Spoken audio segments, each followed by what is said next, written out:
Well, hello, me lords and ladies. Welcome to another episode of our Warhammer painting series. This is part 2 of our Painboy. You saw part 1 on Wednesday, a little helper for our Painboy. First off, I want to say thank you to all my YouTube members. You guys are absolutely amazing. Can't thank you guys enough. You will get early access to this on Sunday, and this will be Friday's video, so 5 days early access. Yeah, you guys. If you're new to the channel or you are watching this for the first time, or the second time, or the fifth time, hit that subscribe button. Doesn't hurt. Fairly easy, more intimidating than it looks. Without further ado, let's go.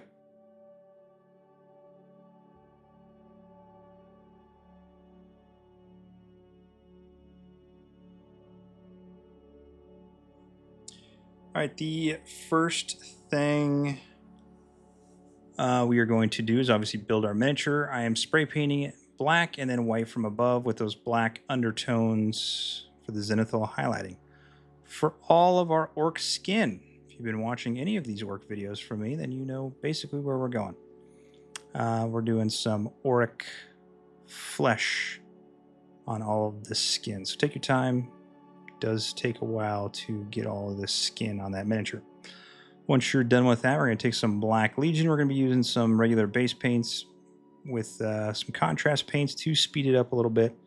For the pants, and then for the wiring attached to this guy's gun, we are going to be doing, and I didn't glue that piece in there, probably need to do that, on that as well. So get all the way down to the rivets. Do not get the opening where the copper is showing. Keep that open. We'll paint that later.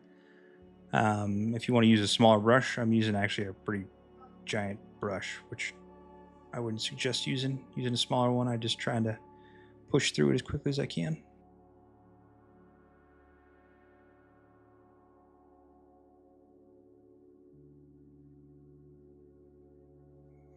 All right, for our belts, we are going to be using some Snakebite Leather. So the belt is coming around the chest, and then the wraps around the legs as well. Not the ones on the hands, just the ones on the legs, or the one leg, I should say, because this Painboy is peg leg.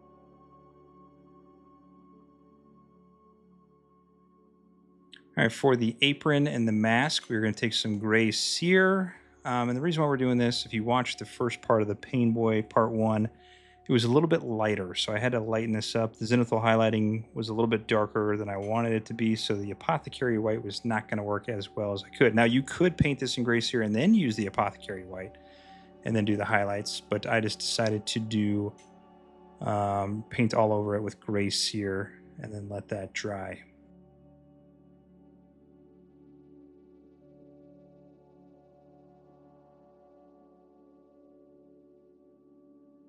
Now we're also going to paint the tank on the backside with gray Seer. Now you could paint this over and go over with some Nulin Oil if you would like, but I just kept it as is. So it's up to you on that. All right, for the wraps on the hands and the gun itself, and you'll see here in a moment, we're using some Seraphim Sepia on there. The gun itself is more of a white, eggish color, according to the art on Warhammer.com. But we'll fix that up later. But we're going to get that nice orangish, brownish undertone first on that little needle gun.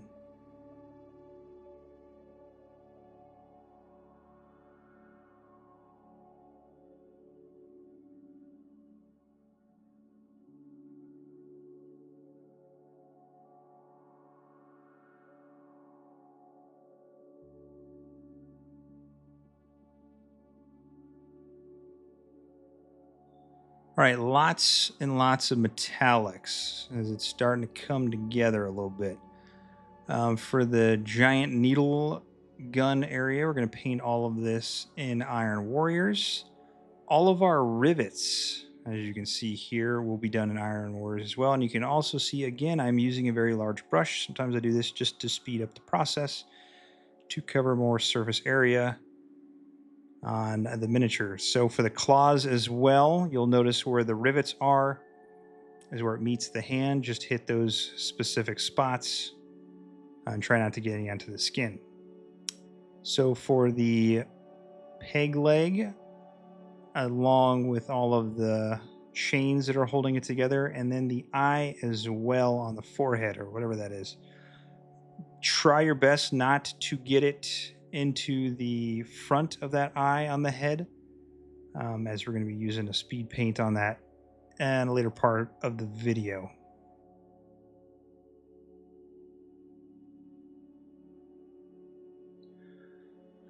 For the last part of the Iron Warriors, all of the stitches, or the staples, I guess you could say, in our orc skin is going to be with Iron Warriors. And you can notice that I'm using a very thin brush. That fat, thick one I was using before, no bueno. Ain't going to work here. So I switched over to the small one. For the inside of the copper that is exposed, we're going to be using some Castellax Bronze. You can use any bronze color you want. Doesn't need to be this specific one, obviously.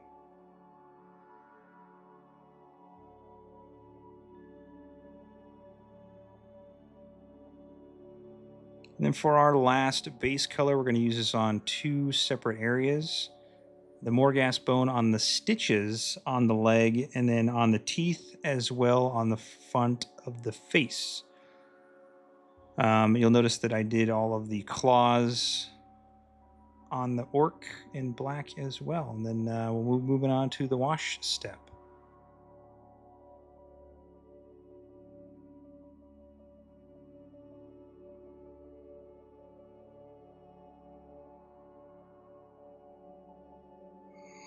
All right, we're going to be doing two colors here. We're going to be doing Akhelian Camo shade on all of our orc skin. Obviously, don't let it pool that much. I'm just kind of spreading it on there, and then I'll start soaking it up as I push this around onto the skin. Also, what you want to do while this is still wet is take some Carroburg Crimson with a different brush, or wash your brush off and put this on, and put these into where the stitches are at to create that color variant of the green to the red. It'll dry and it'll look perfect. Trust me. You can see it's dried already right there, and it's pretty decent looking. Looks very infected. Looks like you need to see a doctor. For all of our metallics, we're going to be using some Agrax Earthshade. You can also use this on all the browns as well. Just be cognizant of that white apron. Once you're done, let this all dry, and we'll be moving on to the highlight step.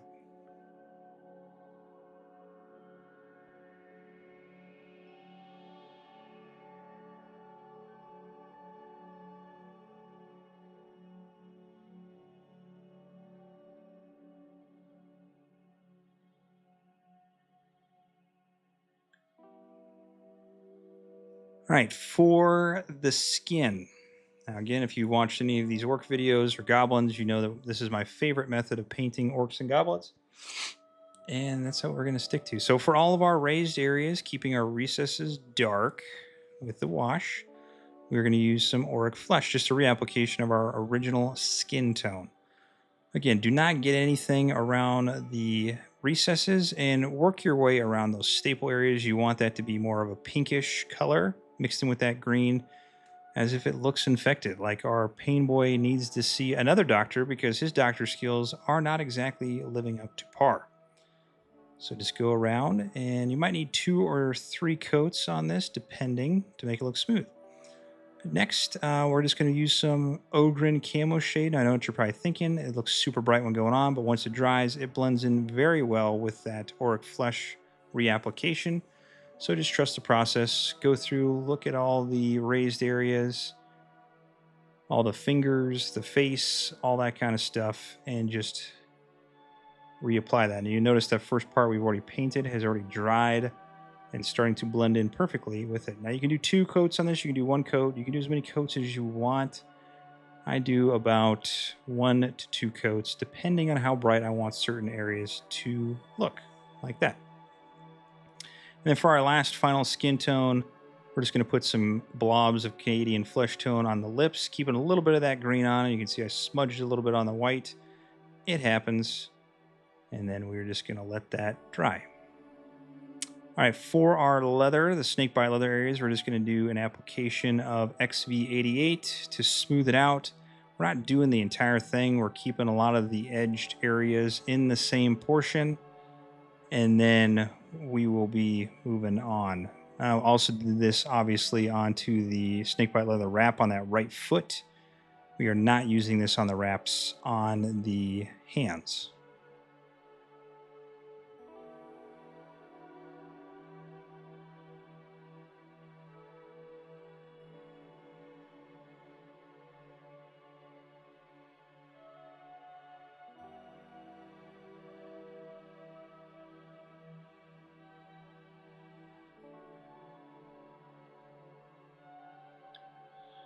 All right, we did not put any washes. If you wanted to put some wash on there to get a little bit in the recesses, Apothecary White is probably your only option. Nulin Oil will be way too dark.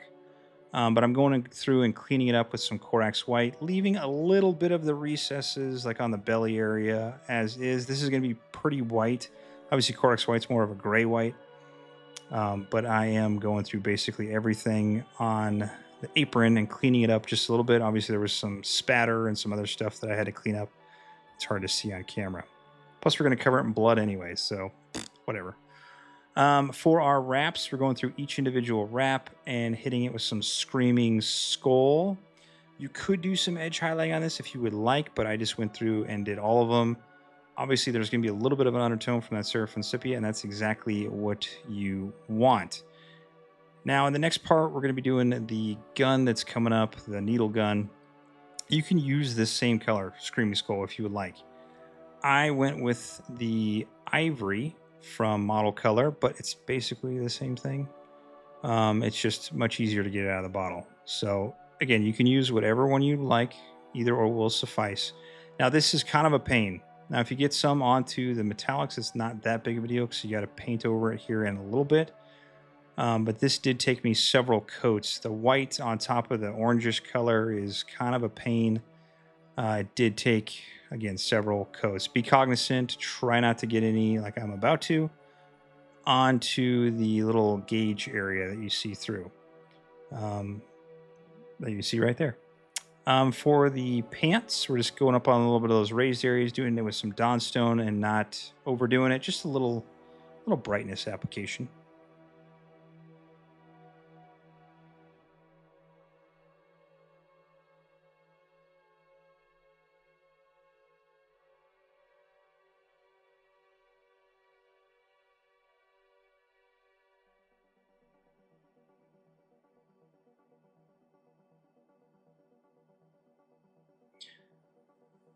And then finally, for our metallics, well, it's not, we're not done with the miniature, we're getting there. We're almost done. All of our metallics we're going to brighten up with some Leadbelcher. So this is all your rivets, all of the belt buckles, the claw, everything, and then we are going to splash this with blood here in a moment. But I'm just going through and brightening up everything.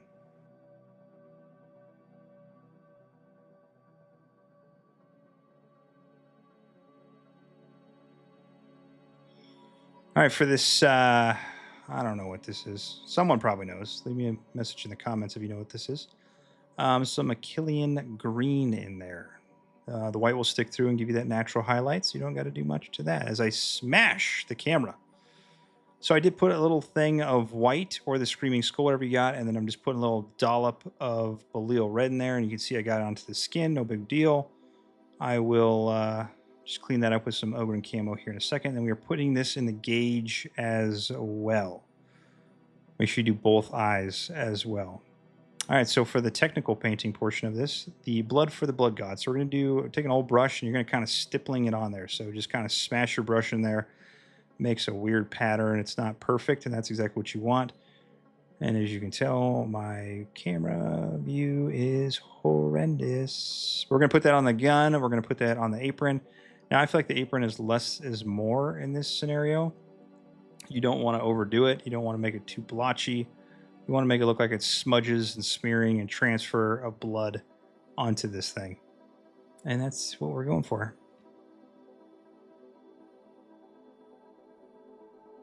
All right, now that all the base colors are done, I'm going to show you what I'm doing to my orc bases. You don't necessarily need to follow this, but if you want an idea, this is what I'm doing.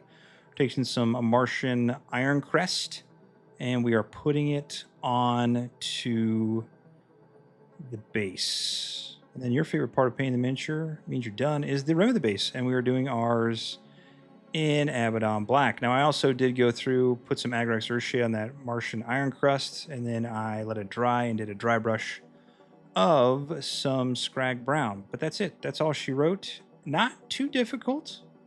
Nothing crazy. Turned out, in my opinion, pretty good for the amount of time it took. Could we have spent some more time? Yeah, we always can. But unfortunately, time is fleeting us. We need to get moving on these miniatures, especially the Armageddon boxes. We've got a bunch of boys to paint, Blood Angels, heroes. I mean, we got everything. So I want to say thank you to all my YouTube subscribers, all my members. You guys are absolutely amazing. I can't thank you guys enough. You will get early access to this on Sunday night for Friday morning. So please enjoy your early content if you would like to watch this. I got a lot more Warhammer coming up. We got Chronicles of Drunagar hopefully next week. Whole bunch of stuff. If you want to see something specific, please leave me a message in the comments. But I love you all. I'll see you in the next one. All right, paint on.